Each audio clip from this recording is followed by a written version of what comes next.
Hello everyone, welcome to my channel DM learn academy. DM learn একাডেমির YouTube প্ল্যাটফর্মে সবাইকে স্বাগত জানাই। বন্ধুরা, আশা করি তোমরা সবাই ভালো আছো। দেখো বন্ধুরা, আজকে চলে এসেছি একটি গুরুত্বপূর্ণ ভিডিও নিয়ে। পরিবেশবিদ্যা ও প্যাডাগজি থেকে কিন্তু আজকের একটি গুরুত্বপূর্ণ ভিডিও রয়েছে।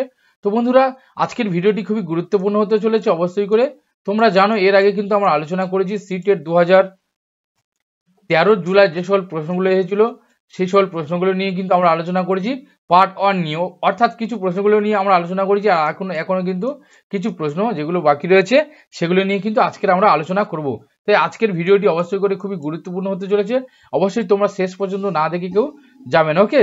তো অবশ্যই করে তোমরা যারা আমার চ্যানেলে নতুন এখনো সাবস্ক্রাইব করে নি, তোমরা চটপট করে সাবস্ক্রাইব করে নাও, না হলে কিন্তু গুরুত্বপূর্ণ ভিডিওগুলো তোমরা অবশ্যই করে মিস করে যাবে। এবং যদি ভালো লাগে প্রত্যেকে একটু লাইক করে দাও, সঙ্গে সঙ্গে বন্ধুদের মধ্যে একটু শেয়ার করতে ভুলবে না, ওকে? এবং যদি কোথাও কোনো সমস্যা থাকে অবশ্যই কমেন্টে জানিয়ে দাও। আর তোমরা যারা ভাবছো সমস্ত ভিডিওর পিডিএফ গুলো পাওয়ার জন্য, অবশ্যই তোমরা পিডিএফ গুলো পেয়ে যেতে পারো। তোমরা আমার টেলিগ্রাম গ্রুপে যুক্ত হয়ে যাও, টেলিগ্রাম গ্রুপের লিঙ্ক কিন্তু ডেসক্রিপশনে দেওয়া রয়েছে। তাছাড়া অবশ্যই কিন্তু তোমরা আমার হোয়াটসঅ্যাপ গ্রুপে যুক্ত হয়ে যেতে পারো, হোয়াটসঅ্যাপ গ্রুপের লিঙ্কও দেওয়া রয়েছে। দেখো, সম্পূর্ণ ফ্রিতে, একদম কোনো রকম পেমেন্ট ছাড়া আমি কিন্তু তোমাদের সম্পূর্ণ ক্লাস করাচ্ছি এবং তোমাদেরকে কিন্তু পিডিএফও দিচ্ছি, সঙ্গে সঙ্গে বিভিন্ন পোল অর্থাৎ কুইজ করাচ্ছি। তো আশা করছি পরীক্ষা পর্যন্ত আমি এইভাবে তোমাদেরকে করিয়ে যাব। আশা করছি তোমরা খুবই সহযোগিতা পেতে পারবে আমার কাছ থেকে। তাই প্রত্যেকে বলছি অবশ্যই সঙ্গে জুড়ে থাকো, প্রত্যেকে সাবস্ক্রাইব করে রাখো চ্যানেলটা এবং সমস্ত গ্রুপে তোমরা যুক্ত হয়ে থাকো, ওকে? তো বন্ধুরা, আজকে কিন্তু ভিডিওটি খুবই গুরুত্বপূর্ণ হতে চলেছে অবশ্যই করে। তো প্রাইমারি টেট 2024 ডিসেম্বরে যে পরীক্ষা হতে চলেছে সেই পরীক্ষাকে লক্ষ্য রেখে আমরা এগিয়ে চলেছি। তাই প্রত্যেকে বলছি অবশ্যই সঙ্গে থাকো এবং দেখতে থাকো প্রশ্নগুলো কেমন, এবং সম্পূর্ণ কনসেপ্ট ক্লিয়ার করার চেষ্টা করছি, ওকে? তো চলো দেখে নি কি কি প্রশ্ন রয়েছে। দেখো, প্রথম প্রশ্ন কি বলেছে, রাত জেগে থাকা প্রাণীরা বস্তু দেখতে পারে। দেখো, রাত জেগে থাকা প্রাণীরা কি বস্তু দেখতে পারে? শুধুমাত্র লাল রঙে, সমস্ত রঙে, শুধুমাত্র কালো এবং সাদা রঙে, সবুজ রঙে শুধুমাত্র। দেখো, রাত জেগে থাকা প্রাণীরা কিন্তু দুটো রং দেখতে পারে। কি কি রং দেখতে পারে? তারা কেবলমাত্র কালো এবং সাদা রং কিন্তু তারা দেখতে পারে, ওকে? তাহলে সঠিক উত্তরটি এখানে কি হবে? দেখো, শুধুমাত্র কালো এবং সাদা রং, ওকে? চলো নেক্সট। দেখো, ৭৭ নম্বর প্রশ্ন কি বলেছে? দেখো, হাতির পাল সম্পর্কে সঠিক বক্তব্য নির্বাচন করুন। হাতির পাল সম্পর্কে কোনটা সঠিক? আগে আমরা দেখে নেব এ আর বি সি ডি কি বলেছে। দেখো, একটি হাতির পালে প্রধানত স্ত্রী এবং বাচ্চা হাতি থাকে 14 থেকে 15 বছর বয়সী। দেখো, একটা হাতির পালে প্রধানত স্ত্রী এবং বাচ্চা হাতি থাকে 14 থেকে 15 বছর বয়সী, না এরকম কোনো কিন্তু বিষয় নয়, ওকে? হাতির পালে কেবলমাত্র একটা স্ত্রী থাকবে এবং 14 থেকে 15 বছর বয়সী বাচ্চা হাতি থাকবে, এরকম কিছু কিন্তু বিষয় নয়। তারপরে দেখো, একটি হাতির পাল একটি নির্দিষ্ট পরিবারের সদস্য নিয়ে গঠিত। একটি হাতির পাল কি একটি নির্দিষ্ট পরিবারের সদস্য থাকে? না, সেখানে কিন্তু অনেক রকম পরিবারের বা অনেক পরিবারের সদস্য থাকতে পারে, তাহলে এটাও কিন্তু ঠিক নয়। তারপরে দেখো, সবচেয়ে বয়স্ক মহিলা হলো কিন্তু পশুপালের নেতা। এটা কিন্তু একদম সঠিক, সব থেকে বয়স্ক মহিলা হচ্ছে কি পশুপালের নেতা।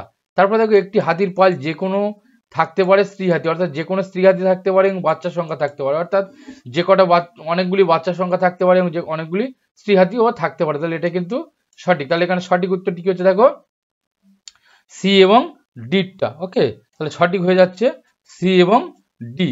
তাহলে প্রথমটা দেখো সি এবং ডি আছে, তাহলে প্রথমটা আমরা সঠিক উত্তর করে দিলাম, ওকে? নেক্সট, ৭৮ নম্বর প্রশ্ন কি বলেছে? দেখো, পাপড়ির ভেতরে একটি ফুলের মাঝখানে আমরা একটি পাতলা পাউডারি গঠন দেখতে পাই, যাকে বলা হয়।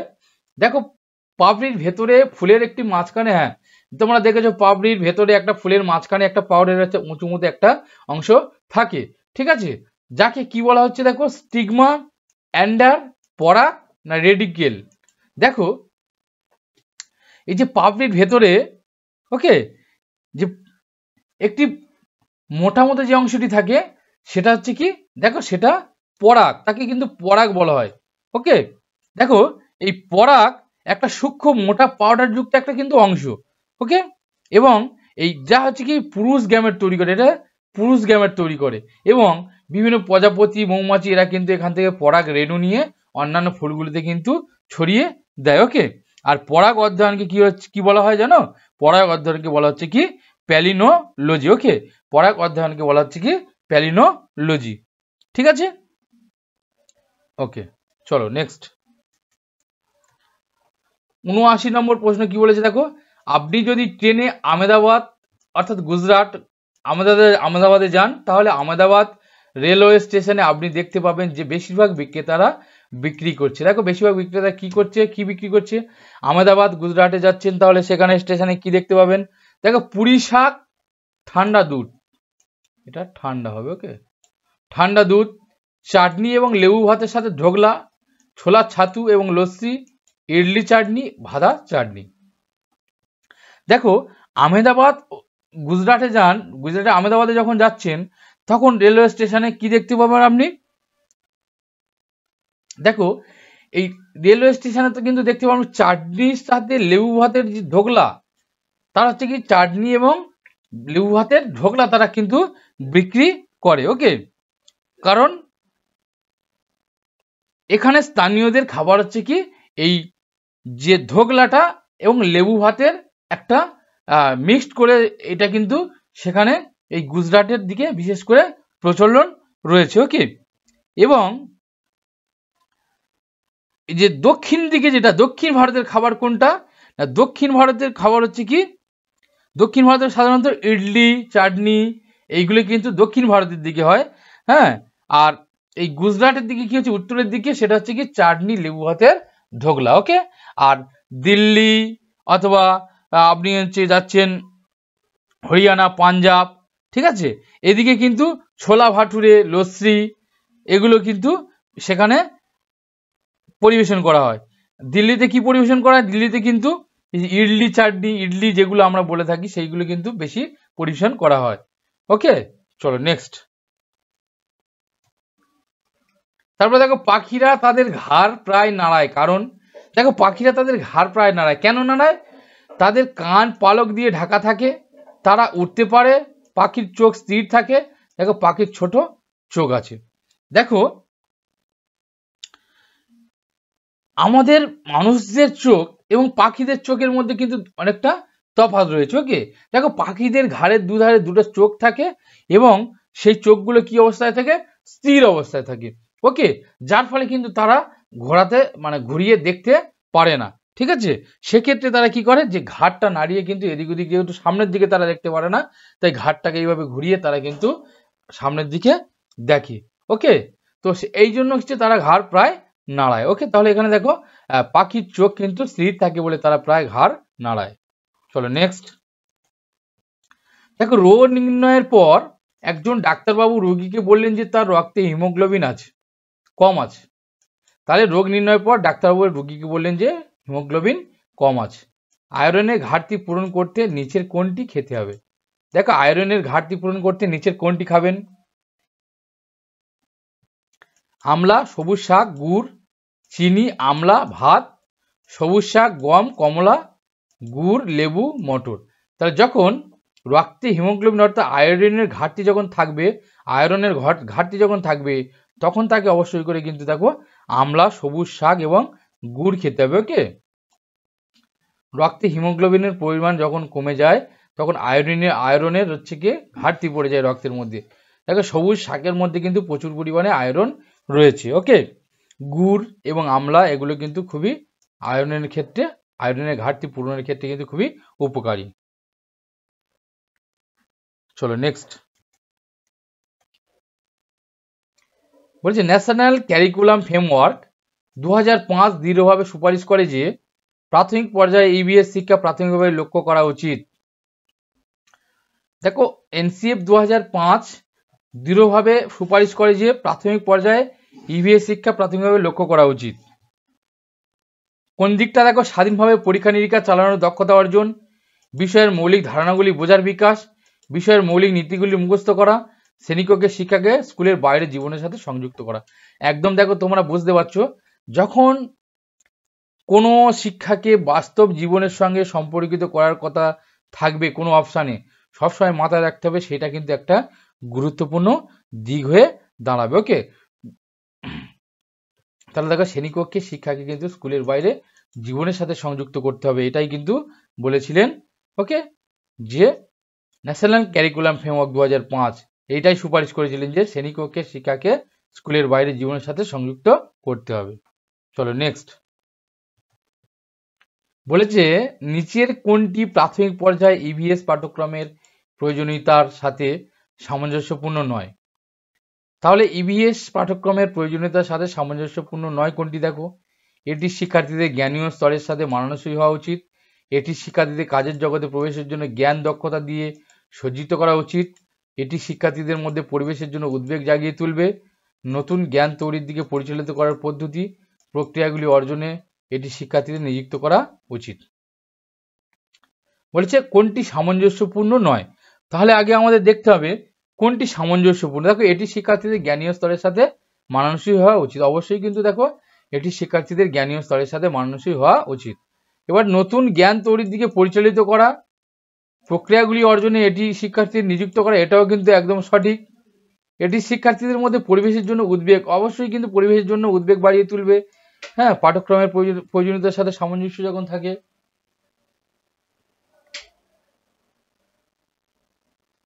এবং এখানে দেখো, এটি শিক্ষার্থীদের কাজের জগতে প্রবেশ করার জন্য জ্ঞান দক্ষতা দিয়ে সজ্জিত করা উচিত। বলেছে দেখো, কাজের ইভিএস পাঠ্যক্রম কিন্তু কখনো কাজের দক্ষতার সাথে জগতে প্রবেশ করার জন্য কিন্তু জ্ঞান দক্ষতা দিয়ে সজ্জিত করা, এটা কিন্তু কোনোভাবেই সঠিক নয়। ওকে, তাহলে এখানে সঠিক উত্তরটি হয়ে গেল দেখো 2-এরটা। চলো নেক্সট।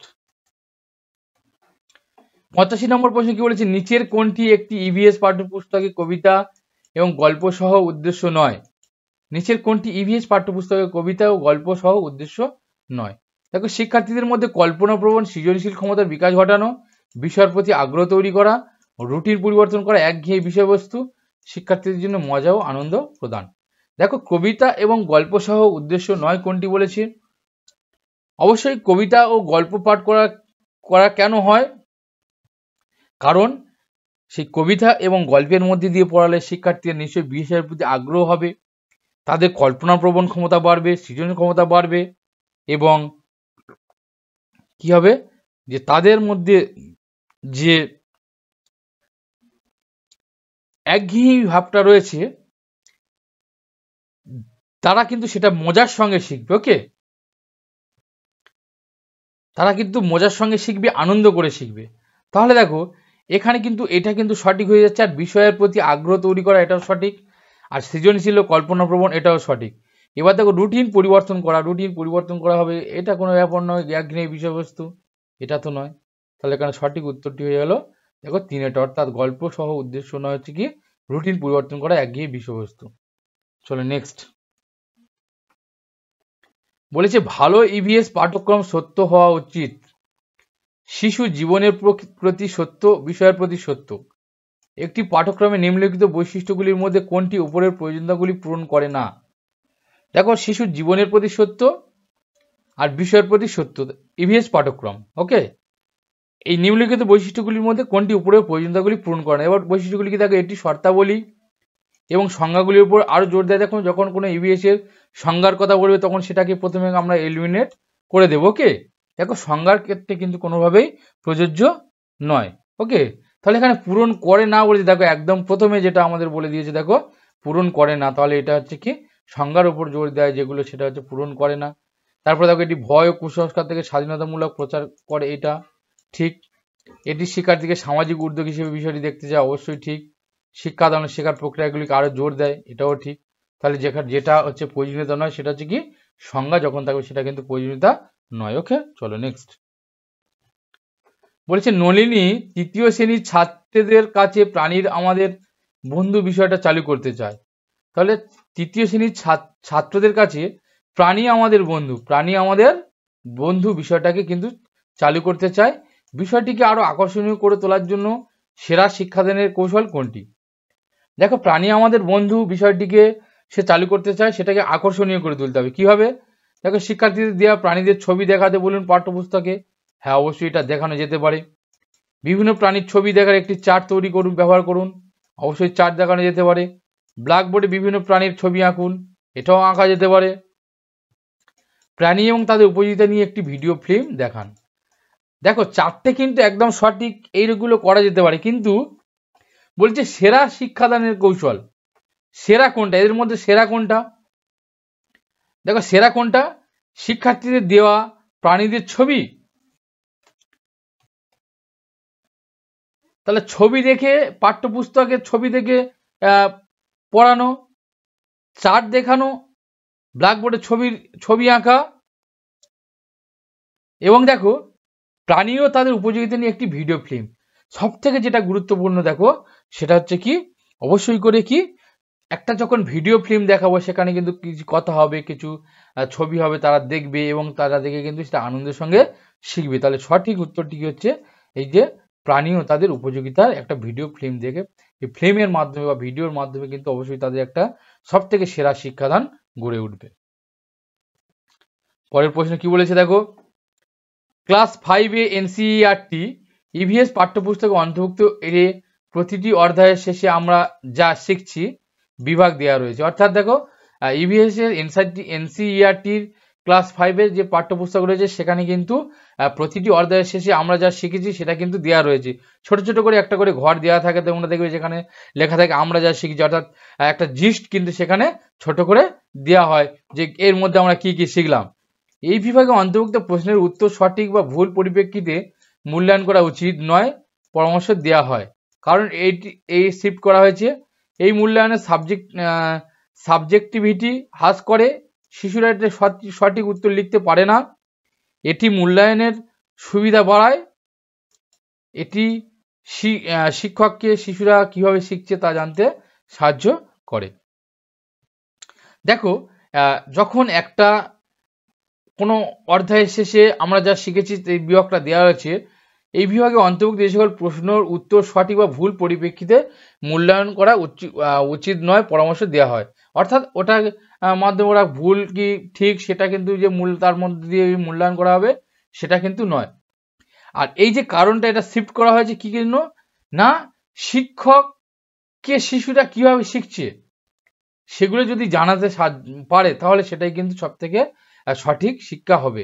তাহলে এখানে সঠিক উত্তরটি হবে দেখো, একটি শিক্ষককে শিশুরা কিভাবে শিখছে তা জানতে কিন্তু সাহায্য করে। অর্থাৎ শিক্ষক জানতে পারবে ওর মধ্যে দিয়ে শিশুরা কিভাবে শিখছে, সেটা কিন্তু এই যে বিভাগটা দেওয়া রয়েছে এর মধ্যে দিয়ে কিন্তু আমরা শিখতে পারি। ওকে, চলো নেক্সট। 89 নম্বর প্রশ্ন কি বলেছে দেখো, পরীক্ষা অন্বেষণ তদন্ত প্রশ্ন করা ইভিএস এর সক্রিয় শিক্ষার অপরিহার্য উপাদান। তাহলে পরীক্ষা অন্বেষণ তদন্ত এবং প্রশ্ন করা ইভিএস এর সক্রিয় শিক্ষার অপরিহার্য উপাদান।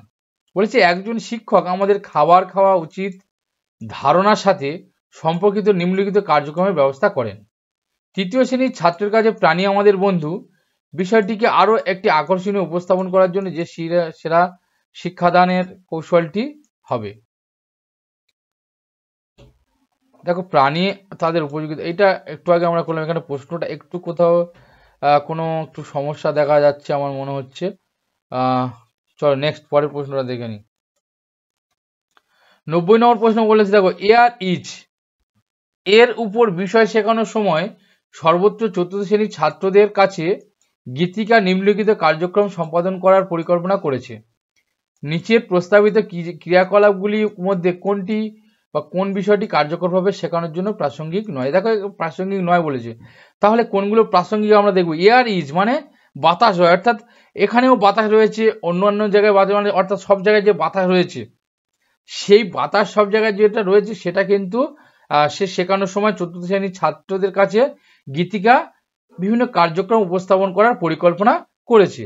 এবার এই প্রস্তাবিত ক্রিয়াকলাপগুলির মধ্যে কোন বিষয়টি কার্যকরী শেখানোর জন্য প্রাসঙ্গিক নয়। দেখো এই চারটে যে বিষয় করেছে, বিষয় সম্পর্কিত অনুসন্ধানমূলক প্রশ্ন জিজ্ঞাসা করুন, শিক্ষার্থী একটি ফ্রেম টিপে নিয়ে যান, তারপরে হচ্ছে নির্দিষ্ট উদাহরণের সাহায্যে ধারণাটি ব্যাখ্যা করুন, ধারণাটি ব্যাখ্যা করতে মাল্টিমিডিয়া ক্যাপসুল ব্যবহার করুন। এবারে দেখো এই যে সব জায়গায় বাতাস রয়েছে, এটা বলছে কোনটা শেখানোর জন্য প্রাসঙ্গিক নয়। তাহলে দেখো বন্ধুরা, বিষয় সম্পর্কিত অনুসন্ধান প্রশ্ন জিজ্ঞাসা করুন, অর্থাৎ যে বিষয় সম্পর্কিত অনুসন্ধানমূলক প্রশ্ন অবশ্যই করে জিজ্ঞাসা করা যেতে পারে যে এই বাতাস কোথাও রয়েছে বা কোথাও নেই কেন। তখন তারা বলবে যে না স্যার বাতাস কিন্তু সব জায়গায় রয়েছে, অর্থাৎ কিভাবে রয়েছে তারা কিন্তু বিভিন্নভাবে বলতে পারে। ঠিক আছে, যে আমরা সমস্ত জায়গায় অক্সিজেন নিতে পারি, তারপরে দেখো ধারণাটি ব্যাখ্যা করতে মাল্টিমিডিয়া ক্যাপসুল ব্যবহার করো, অর্থাৎ এই যে মাল্টিমিডিয়ার মধ্যে দিয়ে কিন্তু আমরা এটাকে ব্যাখ্যা করতে পারি। তারপরে দেখো নির্দিষ্ট উদাহরণের মাধ্যমে ধারণাটি ব্যাখ্যা করতে অবশ্যই কিন্তু আমরা পারি। ঠিক আছে, এবার হচ্ছে শিক্ষার্থীদের একটি ফিল্ম টিপে নিয়ে যান। না, এখানে ফিল্ম টিপের কোনো দরকার নেই, যেহেতু বাতাস আমরা একটু সমস্ত জায়গায় দেখতে পারি, বা বাতাসে আমরা অক্সিজেন নিচ্ছি সে জায়গায়, এবং গাছের পাতা নড়ছে সে জায়গায়, সেইভাবে কিন্তু আমরা কার্যকরভাবে শেখাতে পারি। কিন্তু শিক্ষার্থীদের একটি ফিল্ম টিপে নিয়ে যাওয়াটা কিন্তু এখানে সঠিকভাবে প্রাসঙ্গিক নয়। ওকে, তাহলে এখানে সঠিক উত্তরটি হয়ে গেল দেখো 2-এরটা। ওকে, চলো নেক্সট। তো বন্ধুরা দেখো, এই ছিল আজকের গুরুত্বপূর্ণ প্রশ্নগুলি, ছিল 2013 জুলাইয়ের যে সকল প্রশ্নগুলি এসেছিল সিটেটে, সেগুলো নিয়ে আমরা আলোচনা করলাম। আচ্ছা, পার্ট 2 অর্থাৎ যে কটা প্রশ্ন ছিল সব কটা নিয়ে আলোচনা করে আশা করছি তোমাদের সমস্ত কনসেপ্ট ক্লিয়ার হয়েছে। তো এরকম বিভিন্ন প্রশ্ন অবশ্যই করে তোমরা পেয়ে যাবে। আরও সুন্দর সুন্দর প্র্যাকটিস পাওয়ার জন্য অবশ্যই তোমরা আমার চ্যানেলটি সাবস্ক্রাইব করে রাখো, এবং যদি ভালো লাগে অবশ্যই করে লাইক করো। প্রত্যেকে ভিডিওটি দেখার জন্য অসংখ্য ধন্যবাদ। আবার দেখা হবে নতুন একটি গুরুত্বপূর্ণ ভিডিও নিয়ে।